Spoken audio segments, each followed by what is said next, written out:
Students, welcome to RT academy and मैं आपका biology teacher Nagendra Shahu. 11th हमारा कंटिन्यूअस वीडियो सेल पे जो बेस्ड है वो आपको मिल रहे हैं और लगातार हम इस चैप्टर पे आगे की तरफ बढ़ते जा रहे हैं। तो जो हमारा चैप्टर था, मैं उनको बता दूं जो शायद जिन्होंने पहली बार हम क्लास ज्वाइन करी हो उनके लिए, कि हमारा जो चैप्टर चल रहा था वो चैप्टर था cell the unit of life, means हमारे लाइफ का बेसिस, जिस पे हम एक तरीके से बेस्ड हैं, जिसके थ्रू हम कोई काम कर पा रहे हैं, हम बोल पा रहे हैं, सब कुछ हम जो कर पा रहे हैं वो हम सेल के थ्रू कर पाते हैं।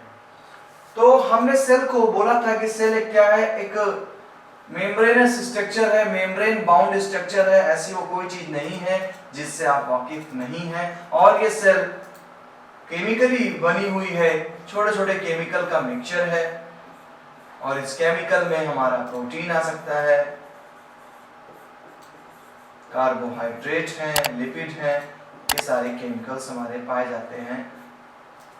तो सेल जो हम पढ़ रहे हैं वो सेल एक केमिकल स्ट्रक्चर है जो मेम्ब्रेन से बाउंड है। उसके अंदर बहुत सारे छोटे छोटे उसके हेल्पर, उसके सेल ऑर्गेनल्स हैं, सब मिलके काम करते हैं तो हम चल फिर पाते हैं, सोच पाते हैं, समझ पाते हैं। हम ही नहीं, दुनिया के सारे वो एनिमल्स, सारे प्लांट जो इस धरती पे सरवाइव कर रहे हैं वो सेल की बदौलत सरवाइव कर रहे हैं। हम उसी सेल को जानने की कोशिश कर रहे हैं कि आखिर वो सेल है क्या।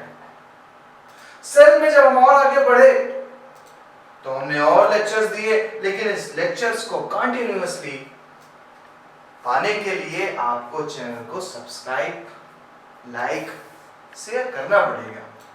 करते रहेंगे, वीडियोस मिलते रहेंगे और हमें मोटिवेट भी करते रहेंगे। तो हम उस सेल को पढ़ रहे हैं और उस सेल में हमने सेल प्रोकैरियोटिक सेल के बारे में जाना, यूकैरियोटिक सेल के बारे में जाना, और अब हम चल पड़े हैं आगे अपने यूकैरियोटिक सेल के cell wall and endomembranous system को जानने के लिए। तो आज आपकी एक समस्या का सॉल्यूशन होगा, वो सॉल्यूशन होगा एंडोमेम्ब्रेनस सिस्टम पर, कि क्या है एंडोमेम्ब्रेनस सिस्टम।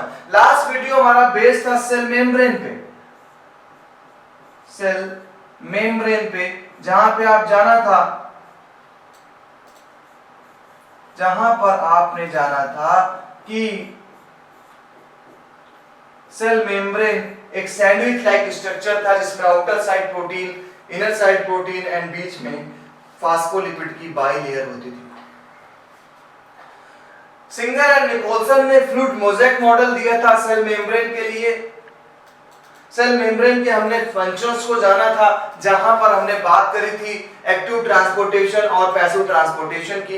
एक्टिव ट्रांसपोर्टेशन जहां पे एनर्जी कंज्यूम होती है, अगेंस्ट कंसंट्रेशन ग्रेडियंट चलता था, और पैसिव कंसंट्रेशन ग्रेडियंट पे काम करता था और कोई एनर्जी कंज्यूम नहीं होती थी। उन सब के बाद आज हमारा सेल एनवलप का दूसरा पार्ट सेल वॉल यहां पर मैंने ऐड किया है, और एंडोमेम्ब्रेनस सिस्टम के बारे में आपको बताऊंगा कि आखिर एंडोमेम्ब्रेनस सिस्टम क्यों होता है, क्या होता है। क्लियर? चलिए स्टार्ट करते हैं अपना endomembranous system and cell wall. तो सेल वॉल की बात करते हैं। तो आपकी जो सेल है, जो आपकी सेल है, इस सेल की आउटर मोस्ट लेयर हमेशा हमारी सेल मेम्ब्रेन है, सेल मेम्ब्रेन है।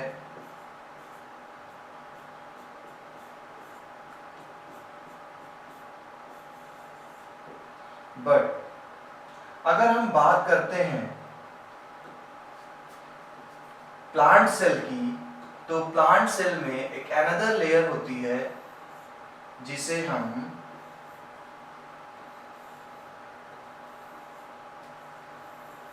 सेल वॉल बोलेंगे। एक another layer, plant cell and other fungi में भी सेल वॉल होती है। तो ये जो सेल वॉल है ये आउटर मोस्ट लेयर होती है हमारी प्लांट्स की, जबकि एनिमल में सिर्फ और सिर्फ सेल मेम्ब्रेन मौजूद होता है। सेल वॉल जो है हमारी, ये सेल वॉल बेसिकली हमें छोटे से पढ़ाया गया है कि ये सेल्यूलोज की बनी होती है। सेल्यूलोज एक तरीके का कार्बोहाइड्रेट होता है जिसे हम सेल्यूलोज कहते हैं।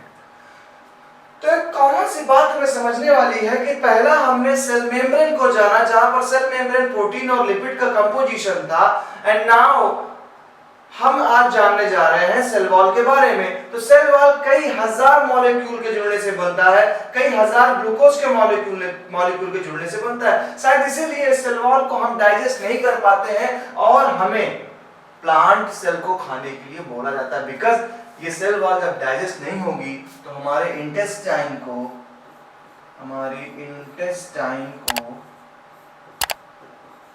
क्लीन रखेगा और आपको बचाएगा कंस्टिपेशन से। तो जो भी पेशेंट हो कंस्टिपेशन के यानी कि कब्ज के, उन मरीजों के लिए आप उन्हें बोलिए कि भाई प्लांट सेल वाली चीजें खाएं, जैसे ग्रीन सैलेड खाते हैं, स्प्राउट्स खाते हैं। क्यों खाने के लिए बोला? देखिए कितना बड़ा उसके पीछे एक लॉजिक है। कंस्टिपेशन में ये हेल्प करता है। अब बात आती है ग्रीन सैलेड ही क्यों हेल्प करेगा? तो ग्रीन सैलेड में सबसे बड़ी बात कि उसमें सेल वॉल मौजूद है, और सेल वॉल जब मौजूद है, सेल वॉल का कंपोजिशन क्या है? सेल्यूलोज है। और वो सेल्यूलोज जब हम खाएंगे, यानी प्लांट सेल खाएंगे तो सेल वॉल खा रहे हैं, सेल वॉल खा रहे हैं तो सेल्यूलोज खा रहे हैं, और ये सेल्यूलोज डाइजेस्ट नहीं होता है, हमें डाइजेस्ट नहीं होता है। हर्बिवोरस एनिमल्स में एंजाइम पाए जाते हैं जो डाइजेस्ट करते हैं। तो जब उनमें डाइजेस्ट नहीं होगा एनिमल्स में, तो क्या करता है? इंटेस्टाइन को साफ करता चला जाता है, और जब इंटेस्टाइन साफ हो जाती है आपकी, तो कंस्टिपेशन नहीं होगा, आपको कब्ज नहीं होगा। इसीलिए ज्यादा जो फ्लोर्स वाले खाते हैं, मैदा वाली चीजें खाते हैं, उसमें कब्ज होती है, कंस्टिपेशन होता है। क्यों? क्योंकि वो इंटेस्टाइन में ट्रैप कर जाता है, चिपक जाता है। अब वहां तो आपने झाड़ू लेके सफाई करनी नहीं है, तो वहां पर ऐसे हम ग्रीन चीजें खा करके हम अपना कंस्टिपेशन सही कर सकते हैं। तो ये मैंने आपको लॉजिक दिया। तो सेल वॉल, वही सेल वॉल के बारे में हम स्टडी कर रहे हैं। तो सेल वॉल वहां सेल्यूलोज का बना हुआ है। ये जो सेल वॉल होता है, ये सेल वॉल में अदर कंपोनेंट भी पाए जाते हैं, जैसे सेल्यूलोज हो गया, हेमीसेल्यूलोज हो गया, हेमीसेल्यूलोज हो गया, ऐसे केमिकल्स भी मौजूद होते हैं। तो इस सेल वॉल के बारे में आप ये इतना समझ गए होंगे आखिर सेल वॉल है क्या। आउटर मोस्ट लेयर है प्लांट सेल की। सेल वॉल बना है केमिकल सेल्यूलोज से, अगर प्लांट सेल की बात करेंगे। बाकी एल्गीज में अलग अलग केमिकल्स अभी बताने जा रहा हूँ। सेल वॉल का एक लॉजिक बताया, क्यों ग्रीन सैलेड एडवाइस करते हैं डॉक्टर्स पेशेंट को कंस्टिपेशन वाले कि भाई आप में सेल्यूलोज खाएंगे तो इंटेस्टाइन क्लीन रहेगी। हम उसी सेल वॉल के बारे में बात करने जा रहे हैं। देखिए cell wall of young plant cell wall of young plant cell primary wall. जब भी कोई नया प्लांट बना, नया प्लांट आया, तो वहां पे जो सेल वॉल मौजूद है वो सेल वॉल आपकी प्राइमरी सेल वॉल है, अभी यंग है वो। ऐसी सेल्स आसानी से ग्रोथ करती हैं, capable of growth, because cell wall एक रिजिड है। अभी एक बलून में आपको बंद किया जाए तो आपकी ग्रोथ को रोका नहीं जा सकता, लेकिन अगर एक बॉक्स में बंद कर दिया जाए आयरन के या स्टील के, तो आपकी ग्रोथ को रोका जा सकता है।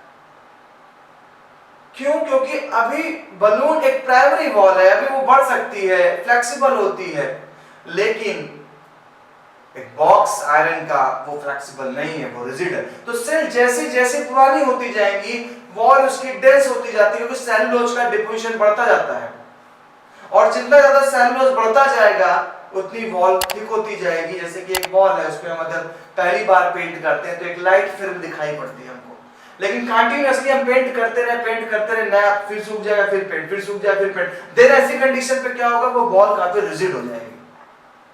कुछ ऐसा ही प्लांट सेल के साथ भी है। नॉर्मल कंडीशन में प्राइमरी सेल वॉल होती है। देखिए बहुत सारे केमिकल्स हैं, जैसे कि आपके इस प्राइमरी सेल वॉल की बात करें तो प्राइमरी सेल वॉल में it gradually diminishes as the cell matures and the secondary wall is formed on the inner side. Inner side secondary wall form हो जाएगी, यानी कि अगर ये एक वॉल है, ये अभी एक प्राइमरी वॉल है, इसी प्राइमरी वॉल में अंदर की तरफ सेल्यूलोज का डिपोजिशन बढ़ेगा, तो ये जो बन जाएगी ये सेकेंडरी वॉल तैयार होगी। फिर जो प्राइमरी वॉल डिपॉजिट करेगी, फिर वो टर्शरी वॉल, ऐसे वॉल थिक होती चली जाती है। जितनी थिक हो जाएगी इसकी ग्रोथ की एबिलिटी रुकती जाती है। On the inner side towards the membrane, the middle lamella is a layer mainly of calcium pectate is glues the different neighboring cells। ये बड़ा इंपॉर्टेंट लाइन है, मिडिल लैमेला।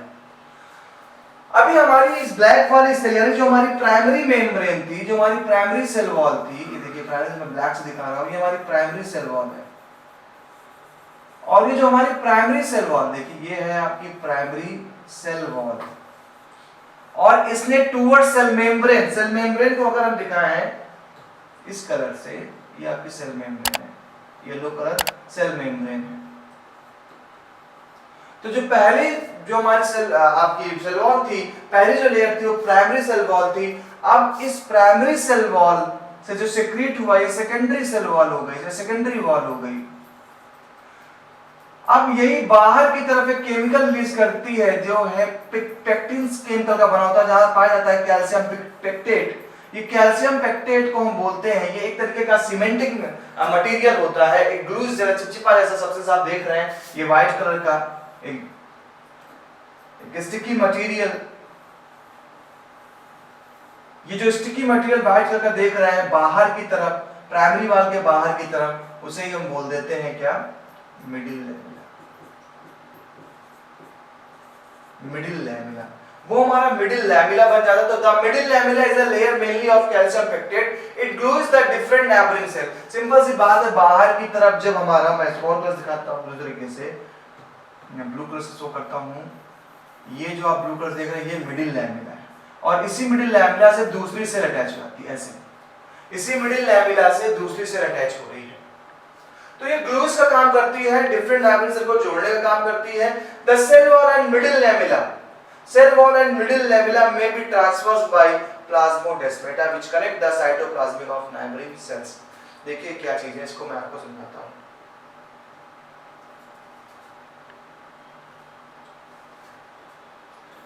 ये डाउट में क्लियर करता हूं कि प्लाज्मोडेस्माटा क्या है। प्लाज्मोडेस्माटा पे क्वेश्चन पूछा जाता है, तो प्लाज्मोडेस्माटा को क्लियर करता हूं। प्लाज्मोडेस्माटा क्या चीज होती है?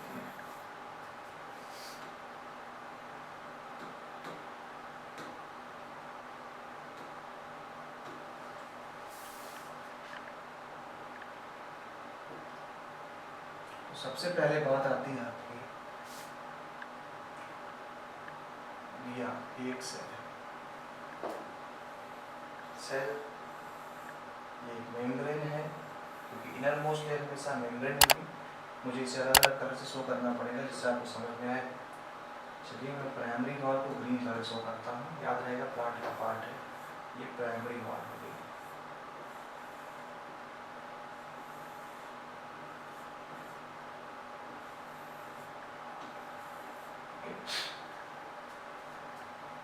That is cell membrane, CM में राइट कर रहा हूँ, cell membrane and cell wall, outermost layer of wall, plant cell। तो ये हमारी जो cell membrane है, ये cell membrane, cell wall अंदर की तरफ फिर से सेलुलोज का डिपोजिशन करती है और एक नई मेम्ब्रेन का फॉर्मेशन करती है जो सेल वॉल की तरफ, सेल मेम्ब्रेन की तरफ होता है। एक नई वॉल बना रही है और इस वॉल को आपने नाम दिया प्राइमरी वॉल। ये बनी आपकी प्राइमरी वॉल। ओके, अभी थिकनेस धीरे धीरे बढ़ती जा रही है। अभी हमारी सेल वॉल ही थी, अब सेल वॉल ने एक नई लेयर बनाई है टुवर्ड द सेल मेम्ब्रेन, और इस टुवर्ड द सेल मेम्ब्रेन की तरफ जो नई लेयर बनी है, इस नई लेयर को आप कहेंगे कि ये जो लेयर है ये एक प्राइमरी वॉल तैयार हो रही है। सेल वॉल बाहर की तरफ, सेल वॉल बाहर की तरफ एक अनदर स्टिकी लेयर सेक्रेट करती है, स्टिकी लेयर सेक्रेट कर रही है बाहर की तरफ, जिस लेयर में पाया जा रहा है कैल्शियम पेक्टेट। देखिए काफी कॉम्प्लेक्स स्ट्रक्चर होती है, चीजें समझ में कम आती हैं कि क्या है सेल वॉल, क्या है प्राइमरी वॉल, क्या है सेकेंडरी वॉल। तो सबसे पहले आप देख रहे हैं येलो कलर का जो सेल मेम्ब्रेन थी, सेकेंड लेयर ग्रीन कलर से हमारी सेल वॉल थी, थर्ड लेयर आप देखेंगे सेल वॉल के अंदर की तरफ येलो कलर की ऑरेंज से एक स्ट्राइप दिखाई पड़ रही है, ये लेयर हमारी हो जाती है प्राइमरी वॉल जो रिलीज हो रही है हमारे सेल मेम्ब्रेन सेल वॉल से। सेल वॉल बाहर की तरफ एक अनदर केमिकल रिलीज कर रहा है जहां पर कैल्शियम पेक्टेट नाम का केमिकल पाया जा रहा है। ये एक ग्लूइस लेयर होती है, ग्लूइस मतलब चिपचिपी लेयर होती है, और इस लेयर को नाम दिया middle, MIDDLE, middle lamella, LAMELLA, middle lamella. ये जो आप देख रहे हैं पिंक कलर का स्ट्रक्चर, ये एक मिडिल लैमिला है, एक ग्लूइस है, एक चिपचिपा सब्सटेंस है। इस मिडिल लैमिला के कारण हमारी दूसरी सेल्स एक दूसरे से अटैच होती हैं। ये देखिए कुछ ऐसा स्ट्रक्चर, एक दूसरी सेल्स हमारी इनसे अटैच हो रही हैं, ऐसे ही फिर इनके बीच में एक मिडिल लैमिला पाया जाएगा। ये देखिए एक मिडिल लैमिला और पाया जा रहा है। इस मिडिल लैमिला के कारण यहां से तीसरी सेल अटैच हो जाएंगी, हमारी नेक्स्ट सेल अटैच हो जाएंगी, और सेल पे सेल अटैच होकर के हमारे टिश्यू का फॉर्मेशन करती हैं। तो आप देख रहे हैं कि जो हमारी मिडिल लैमिला जो मैं पिंक कलर से शो कर रहा हूँ, कैल्शियम पेक्टेट की बनी हुई है लेयर, और ये लेयर नाइबरिंग सेल्स को यानी पड़ोसी सेल्स को अटैच करने का काम कर रही है, एक सेल को दूसरी सेल से अटैच करने का काम करती है हमारी मिडिल लैमिला। तो यहाँ पर एक डाउट आपका क्लियर होता है आज कि सेल वॉल में जो primary cell wall, secondary cell wall, tertiary cell wall है, ये cell wall towards the membrane की तरफ बनते हैं, बाहर की तरफ कैल्शियम पेक्टेट का मिडिल लैमिला बनता है जो दो सेल को जोड़ने का काम करता है। इसलिए सेल जितनी पुरानी होती जाएगा उसका जो हमारा कंटेंट है सेल मेम्ब्रेन का वो श्रिंक होता जाएगा, और सेल जब बहुत पुरानी हो जाती है, जितनी भी उसकी लाइफ साइकिल टाइम उसका प्लाज्मा डिसॉल्व हो जाता है, खत्म हो जाता है, और सेल डेड हो जाती है। अब एक क्वेश्चन और पूछा था, व्हाट इज प्लाज्मोडेस्माटा। तो प्लाज्मोडेस्माटा क्या होता है? देखिए जब आपने पता है कि अगर प्राइमरी वॉल है अभी सेल में तो सेल डिवीजन करेगी। सेल डिवीजन के टाइम क्या होता है कि हमारी जब सेल मेम्ब्रेन बन रही होती है नई सेल के लिए, उस समय देखिए मैं जरा इरेज करके दिखाता हूं, शायद ये बीच का पार्ट इरेज हो जाए। हाँ हो गया, बहुत बढ़िया। तो उस समय क्या होता है, सेल डिवीजन के टाइम जब सेल डिवाइड कर रही होती है, उस समय डिवीजन के समय जब वॉल बन रही होती है तो बीच में एंडोप्लाज्मिक रेटिकुलम एक सेल में एक स्ट्रक्चर है हमारा, एंडोप्लाज्मिक रेटिकुलम जो न्यूक्लियस से अटैच रहता है। न्यूक्लियस से अटैच एक हमारा सेल ऑर्गेनल होता है, अभी हम डिस्कस करेंगे सेल ऑर्गेनल के बारे में।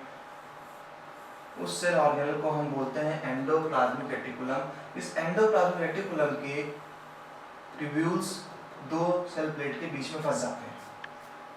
एंडोप्लाज्मिक रेटिकुलम के ट्यूब्यूल जब सेल वॉल का फॉर्मेशन हो रहा है, सेल मेम्ब्रेन का सेल वॉल का फॉर्मेशन हो रहा होता है, ऐसी कंडीशन पे हमारे एंडोप्लाज्मिक रेटिकुलम के पार्टिकल दो सेल मेम्ब्रेन के बीच में फंस गए।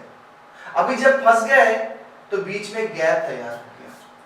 अभी जब ये भाई साहब हमारे फंस चुके हैं, हमारी दो सेल के बीच में सेल डिवीजन हो ही रहा था, सेल डिवीजन के समय सेल वॉल का फॉर्मेशन हो रहा था, उस समय इन दो सेल्स के बीच में, हर एक सेल्स के बीच में कहीं ना कहीं एंडोप्लाज्मिक रेटिकुलम के ट्यूब्यूल्स आकर के फंस जाते हैं। आपका एंडोप्लाज्मिक रेटिकुलम का ट्यूब्यूल, एंडोप्लाज्मिक रेटिकुलम के ट्यूब्यूल फंस जाते हैं।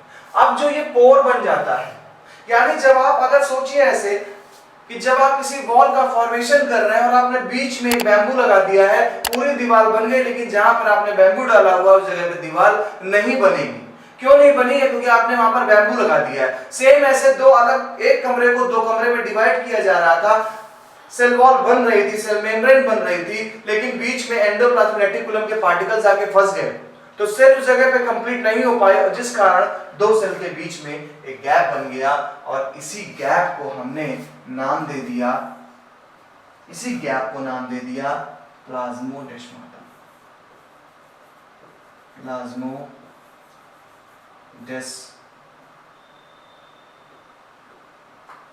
प्लाज्मोडेस्माटा माता जी हैं, तो ये बन गया प्लाज्मोडेस्माटा। तो तो प्लाज्मोडेस्माटा समझ गए आप अच्छे से। तो प्लाज्मोडेस्माटा का फंक्शन क्या है कि एक सेल का दूसरे सेल से कनेक्शन बना रहता है, एक्सचेंजमेंट ऑफ मटेरियल बना रहता है इस प्लाज्मोडेस्माटा के कारण। तो बहुत से स्टूडेंट्स के एक डाउट्स होते हैं कि प्राइमरी वॉल क्या है और किस तरह बनेगी वॉल, और ये सर आपके पेक्टिन कैल्शियम पेक्टेट का बना सर ये क्या होता है, ग्लूइस सब्सटेंस या प्लाज्मोडेस्माटा क्या है। तो इस चीज को अच्छे से याद रख लें, क्योंकि ट्रांसपोर्टेशन ऑफ मटेरियल जब पढ़ाएंगे प्लांट्स में तो इस प्लाज्मोडेस्माटा का मतलब वहां पर बहुत ज्यादा पूछा जाएगा, तो आपको वहां पर बताने की जरूरत ना पड़े, इतने अच्छे से यहाँ पढ़ लें। तो आपने देखा कि सेल वॉल ने कैसे towards the cell membrane primary wall का फॉर्मेशन किया, एंड आउटसाइड उन्होंने एक ग्लूइस सब्सटेंस का फॉर्मेशन किया, इसे मिडिल लैमेला नाम दिया, जो आपको यहाँ पिंक कलर से मैं दिखा रहा हूँ वो मिडिल लैमेला की हमारी दो सेल को जोड़ने का काम कर रही है। मिडिल लैमेला के पास बनते ही जब मिडिल लैमेला का फॉर्मेशन हो रहा होता है, सेल डिवाइड कर रही होती है, नई सेल वॉल बन रही होती है, क्योंकि आपको पता है हर एक सेल डिवाइड करती है, ये डिवाइड करके अपनी जैसी टू सेल्स का फॉर्मेशन करेगी। जिस समय सेल वॉल का फॉर्मेशन कर रही होती है उस समय वहां पर एंडोप्लाज्म रेटिकुलम के ट्यूब्यूल्स आके फंस जाते हैं, जिस कारण उस जगह पे सेल के सारे वॉल्स का फॉर्मेशन कंप्लीटली नहीं हो पाता है, और उस जगह पर हमारा बन जाता है एक पोर, जिसे हम प्लाज्मोडेस्माटा के नाम से जानते हैं, जो एक्सचेंजमेंट ऑफ मटेरियल के काम आता है। तो ये जो था सेल वॉल मेरे स्टाइल में, आपको अच्छे से समझ में आ गया होगा। एंड अब चलिए चलते हैं कुछ पॉइंट्स देखते हैं एनसीईआरटी के पॉइंट्स। तो यहाँ पर सारी चीजें plasmodesmata, cell wall and middle lamella में बी ट्रांसवर्स मतलब बीच में कोई दिक्कत पैदा हो गई, transverse by plasmodesmata which connect the cytoplasm of neighbouring cell. It is a non living rigid, non living हो गई क्योंकि सेल वॉल में सेलुलोज एक तरीके नॉन लिविंग मटेरियल है, स्टोर्ड अप स्टोरेज मटेरियल होता है प्लांट का। Cell wall of algae is made of cellulose, galactans, minus, minerals like calcium bicarbonate. ये सेल वॉल है। अगर एल्गी यानी जो हमारी बेचारी ग्रीन एल्गीज होती हैं उनकी बात कर रहे हैं कि जो हमारी एल्गीज हैं वो एल्गीज में सेल वॉल बनी है सेलुलोज की, गैलेक्टेंस की, मैनस की एंड मिनरल्स की। तो ये इंपॉर्टेंट पॉइंट है, आप उसको लर्न कर लीजिएगा, क्योंकि आपसे पूछा सकता है कि एल्गी का सेल वॉल का कंपोजिशन क्या है, तो ये पाया जा रहा है। जबकि प्लांट्स में बात करेंगे तो वहां पर सेलुलोज है, हेमीसेलुलोज है, पेक्टिन्स एंड प्रोटीन्स है, जो हमारी ग्रीन ये और टॉपिक बड़े बड़े प्लांट्स की सेल वॉल होती है। तो दोनों में क्वेश्चन बन सकता है। तो सेल वॉल ऑफ एल्गी का कंपोजिशन देख लीजिए एंड अदर हायर प्लांट्स के कंपोजिशन को देख लीजिए, इनसे दोनों से क्वेश्चन बन सकता है।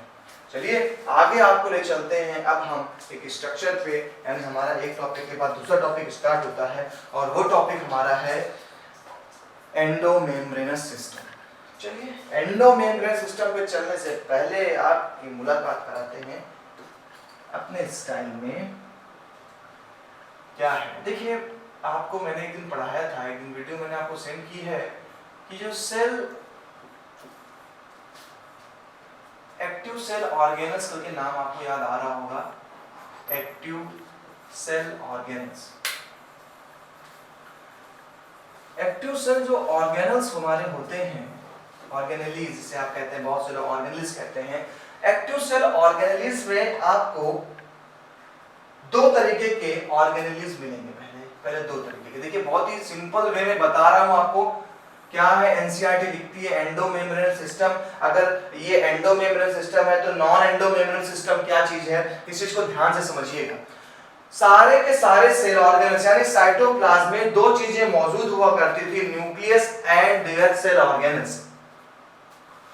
सेल ऑर्गेनल्स जो कि कुछ ना कुछ फंक्शन करते थे, एक्टिव थे, जिसमें माइटोकॉन्ड्रिया, क्लोरोप्लास्ट, बहुत सारे सेल ऑर्गेनल्स आ रहे थे।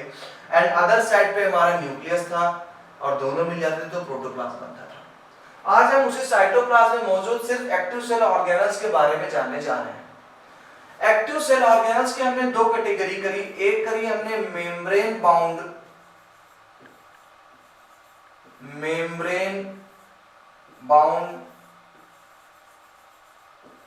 सेल ऑर्गेनल्स, सीओ को मैं यहां सेल ऑर्गेनल्स बोल रहा हूं, ध्यान रखिएगा।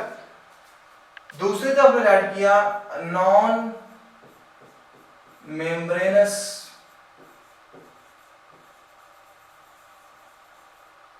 Cell organelle.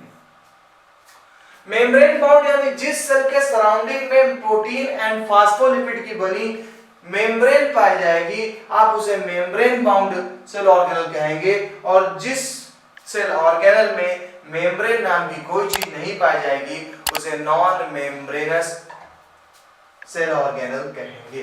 तो मेम्ब्रेन बाउंड है या ये नॉन मेम्ब्रेनस है। तो चलिए मेम्ब्रेन बाउंड में अगर एग्जांपल ले लें हम, तो मेम्ब्रेन बाउंड में कौन कौन से सेल ऑर्गेनल्स हमें पढ़ने हैं वो मैं आपको बताता हूं। कौन कौन से सेल ऑर्गेनल्स है। सबसे पहला शुरुआत करेंगे एंडोप्लाज्मिक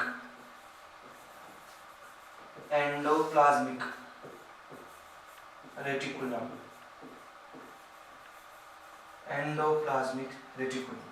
सेकंड हम ले चलेंगे गोल्जी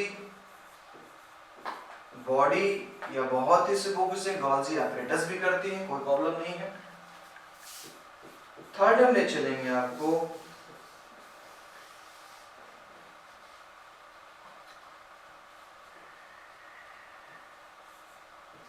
लाइसोसोम के पास। फोर्थ हम ले चलेंगे आपको वैक्यूल्स के पास। एंड आफ्टर दैट हम मुलाकात करेंगे प्लास्टिड से, हम मुलाकात करेंगे माइटोकॉन्ड्रिया से,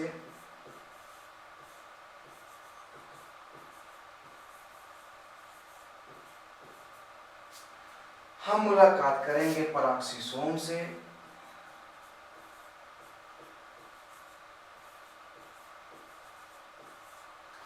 एंड इसी से रिलेटेड कुछ और भी हैं centrosome.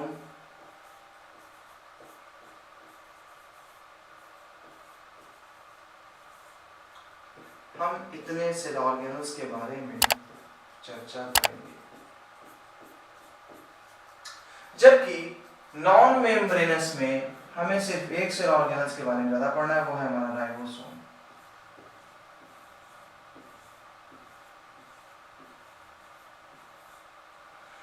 Ribosome non membranous cell organ होता है, यानी इसके सराउंडिंग प्रोटीन एंड फास्फोलिपिड की बनी कोई भी मेम्ब्रेन नहीं पाई जाएगी। क्लियर। तो सेल ऑर्गेनल्स के दो पार्ट कर दिए गए, membrane bound cell organelles and non membranous cell organelle. तो मेम्ब्रेन बाउंड में इतने सारे सेल ऑर्गेनल्स आप देख रहे हैं, endoplasmic reticulum, Golgi body, lysosome, vacuoles, plastid, mitochondria, peroxisome, centrosome, ये सारे आपके मेम्ब्रेन बाउंडेड है। सब में मेम्ब्रेन पाई जाएगी, प्रोटीन एंड फास्फोलिपिड की बनी। मैंने बोला ही था जब भी कभी बायो में कोई मेम्ब्रेन टर्म आता है तो आपने ध्यान रखना है सिंगर एंड निकोलसन का फ्लूइड मोज़ेक मॉडल या सैंडविच मॉडल जो मैंने बताया था आपको। Outer side protein, inner side protein है, बीच में प्रोटीन एंड फास्फोलिपिड की बाइलेयर है। ये लेयर थिकनिंग कम ज्यादा हो सकती है, लेकिन केमिकल कंपोजिशन वही होगा जैसे कि आरबीसी में 55% प्रोटीन पाई जाती है, रिमेनिंग 45% में लिपिड्स मौजूद होते हैं।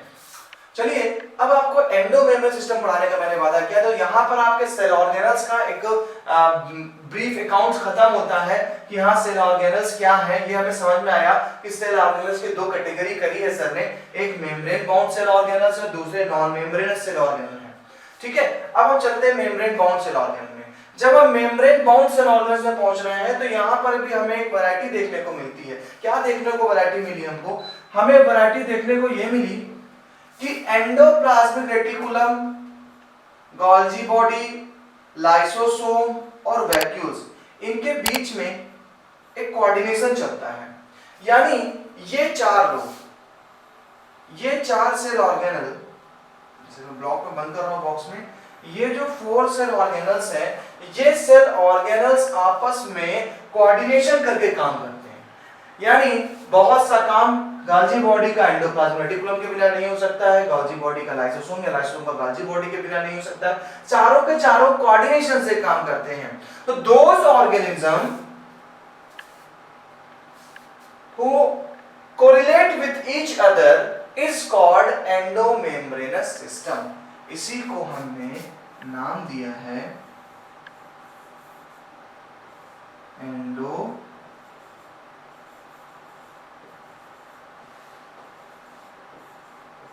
मेम्ब्रेनस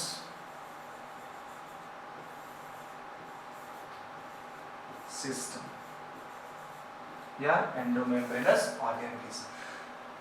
तो एंडोमेम्ब्रेनस सिस्टम का मतलब वो सारे सेल ऑर्गेनल्स जो कोऑर्डिनेट करके काम कर रहे हैं उनको हम एंडोमेम्ब्रेनस सिस्टम कहते हैं, एंडोमेम्ब्रेनस ऑर्गेनल्स कहते हैं, जिसमें हमें पढ़ना है एंडोप्लाज्मिक रेटिकुलम के बारे में, गोल्गी बॉडी के बारे में, लाइसोसोम के बारे में एंड वैक्यूल्स के बारे में। जबकि अदर हमारे प्लास्टिड है, माइटोकॉन्ड्रिया है, पेरोक्सी और सेंट्रोसोम, इनका आपस में कोई कोरिलेशन नहीं है।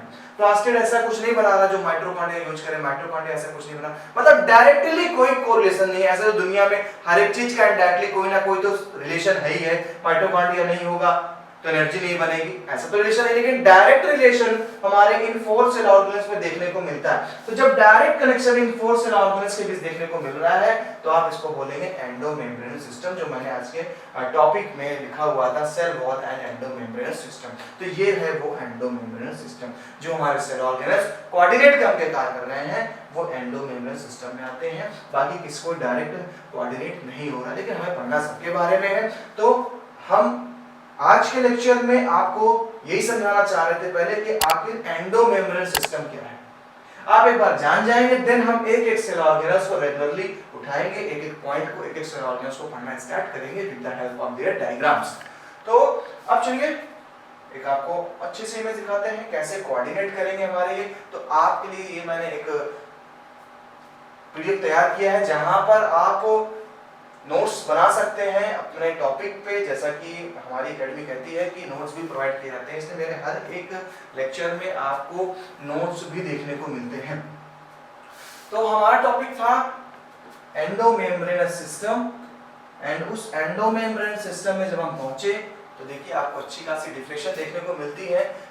List the components of the endomembrane and describe the structure and function of each component. ये मैंने क्वेश्चन आपके लिए बनाया कि अगर आपके लिए क्वेश्चन एग्जाम में आ जाता है कि लिस्ट बनाए by the component of endomembrane system and describe the structure and function of each component, तो आपके पास आंसर क्या आएगा कि वो सारी चीजें जो डिफिनेशन मैंने बताई कि the group of those organisms who coordinate with each other called endomembranous system। तो ये वही हमने इस पे क्वेश्चन तैयार किए कि इस तरीके से क्वेश्चन आपसे एग्जाम में पूछा जा सकता है। तो उसमें आपका आंसर ये होगा कि जो पहले आपने जो मैंने डेफिनेशन बोली वो डेफिनेशन हो गई, देन आपने पहला पॉइंट किया द एंडो सिस्टम पे है हमारा क्या, Golgi body and vacuoles and lysosome, सारी चीजों के बारे में पढ़ने हैं। तो एंडोमेम्ब्रेन सिस्टम में हमें endoplasmic reticulum, Golgi body, protein secretion का मतलब तो गोल्गी बॉडी प्रोटीन सिक्रेशन में हेल्प करेंगी, साथ में वैक्यूल्स और लाइसोसोम इन 4 लोग का रिलेशन बनता है हमारे इसमें एंडोमेम्ब्रेनस सिस्टम में। तो उस तरीके से सबसे पहले जो पार्ट हम उठाएंगे वो पहला पार्ट हम उठाएंगे एंडोमेम्ब्रेन सिस्टम में, वो है एंडोप्लाज्मिक रेटिकुलम। अगर आप ध्यान से देखेंगे इस डायग्राम में आपको दिख रहा है कि एंडोप्लाज्मिक रेटिकुलम कुछ ना कुछ केमिकल बनाएगा। देखिए केमिकल बनाकर देखिए न्यूक्लियस से एकदम अरेंज्ड है। ब्लू कलर का जो पार्ट आप देख रहे हैं इसको मैं और जूम कर देता हूँ।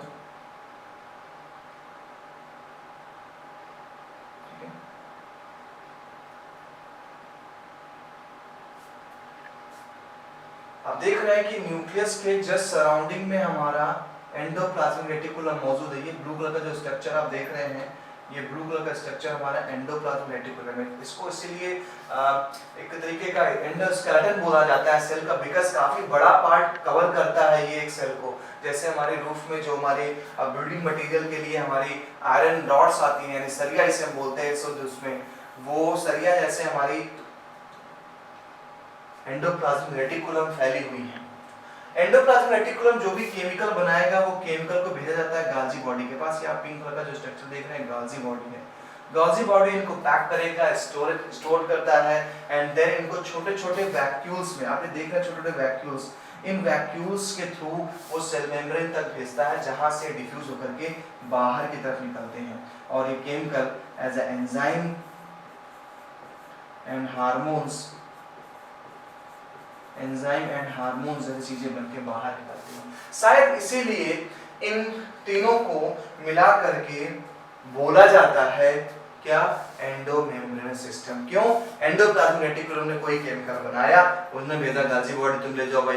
गाल्जी बॉडी ने उसको पैक किया, पैक करने के बाद स्टोर किया, स्टोर करने के बाद वैक्यूल्स के थ्रू बाहर फेंक दिया, या किसी को डेड करना है तो लाइसोसोम बना दिया। तो चारों लोग आ गए एक पूरे काम को निपटाने में, चारों के चारों आ गए। कौन चारों के चारों आ गए?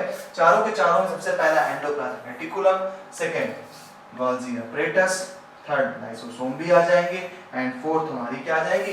वैक्यूल्स आ जाएंगे। ये सब लोग मिलकर के काम को अंजाम देते हैं, इसीलिए इन चारों को हम एंडोमेम्ब्रेनस सिस्टम में रखते हैं। अभी समझ में आ गया कि क्या है एंडोमेम्ब्रेनस सिस्टम? तो जो सेल ऑर्गेनल्स मिलके काम कर रहे हैं, एक काम को अंजाम तक पहुंचा रहे हैं। आपके बकल कैविटी में सलाइवा आती है, क्लियर? आपकी बकल कैविटी में जो सलाइवा आ रही है, इस सलाइवा के पीछे यहाँ पर मौजूद ग्लैंड्स होती है। यहाँ पर ग्लैंड्स हैं हमारी बॉडी। तो सिंपल सी बात है, अगर आपकी सलाइवा निकलती है और उस सलाइवा में, यहाँ पर सलाइवा की बारिश हो रही है, जब भी कोई डिलीशियस फूड देख लेते हैं तो सलाइवा रिलीज होने लगता है। तो ये जो सलाइवा है, ये सलाइवा के अंदर एंजाइम्स पाए जा रहे हैं। अगर ये एंजाइम नहीं होंगे तो आप फूड के डाइजेशन करने में प्रॉब्लम क्रिएट होगी। ये एंजाइम्स कैसे बन रहे होंगे? ये बन रहे होंगे हमारे ग्लैंड की सेल्स में। ये सेल्स कुछ ऐसे दिख रही होंगी आपको, जैसे सेल्स दिखाई पड़ती है। इस सेल्स के अंदर मौजूद एंडोप्लाज्मिक रेटिकुलम वो एंजाइम बनाता है, वो एंजाइम भेजा जाता है गाल्जी बॉडी के पास। गाल्जी बॉडी इसको थोड़ा सा मॉडिफाई करेगा, स्टोर करेगा और इसको एक पन्नी में रैप करेगा, यानी पन्नी मतलब वैक्यूल्स में, और वैक्यूल्स के थ्रू बाहर भेज देगा। तो ये एक कोऑर्डिनेट करके ऑर्गेनल्स काम कर रहे हैं, एक दूसरे के साथ मिलकर काम कर रहे हैं, इसीलिए इसको एंडोमेम्ब्रेनस सिस्टम बोला गया है। इस तरीके से आपकी बकल कैविटी पे एंजाइम आ पाता है। तो कंटिन्यूअसली अभी भी अगर बकल कैविटी पे आपकी सलाइवा आ रही है तो दैट इज मीन वहां पर एंडोमेम्ब्रेनस सिस्टम काम कर रहा है। एंडोप्लाज्मिक रेटिकुलम एंजाइम बना रहा है, एंजाइम गाल्जी बॉडी स्टोर कर रहे हैं, वो वैक्यूल्स या लाइसोसोम के थ्रू हमारे बकल कैविटी में भेजा जा रहा है। चलो, और एंजाइम हमारे बकल कैविटी में आ रहे हैं। तो ये इंपॉर्टेंस है इस टॉपिक का। तो स्टूडेंट्स, आज हमने जाना दो चीजों के बारे में। सेल वॉल क्या थी, कैसे प्राइमरी वॉल बनती है, क्या होता है मिडिल लैमेला, क्या होता है प्लाज्मोडेस्माटा, इंपॉर्टेंट क्वेश्चंस है 11th के लिए। एंड हमारा अगला टॉपिक था एंडोमेम्ब्रेनस सिस्टम। क्या है एंडोमेम्ब्रेनस सिस्टम? तो एंडोमेम्ब्रेनस सिस्टम के बारे में मैंने आपको बताया, जहां पर हमारे सेल ऑर्गेनल्स कोऑर्डिनेट करके काम करना है। अब हमें एक एक एंडोमेम्ब्रेनस सिस्टम को स्टडी करना है। एंडोप्लाज्मिक रेटिकुलम पढ़ना है, गाल्जी बॉडी पढ़ना, उनके फंक्शन क्या, उनका स्ट्रक्चर क्या है, ऐसे करके हमें सारे सेल ऑर्गेनल्स निपटाने हैं पेरोक्सिसोम से। और जब हम निपटा लेंगे तो आई होप कि चैप्टर भी फिनिश हो जाएगा। क्लियर? तो हमारे इस लगातार सेल ऑर्गेनल्स के लेक्चर्स को पाने के लिए चैनल को सब्सक्राइब जरूर करें और व्यूज हमें देते रहें। मुलाकात करेंगे नेक्स्ट लेक्चर में अपने एक नए टॉपिक के साथ, जो बेस होगा एंडोमेम्ब्रेनस सिस्टम के सेल ऑर्गेनल्स पे। उन सेल ऑर्गेनल्स को फिनिश करेंगे। ओके, चलिए मुलाकात करते हैं नेक्स्ट वीडियो में। Bye bye.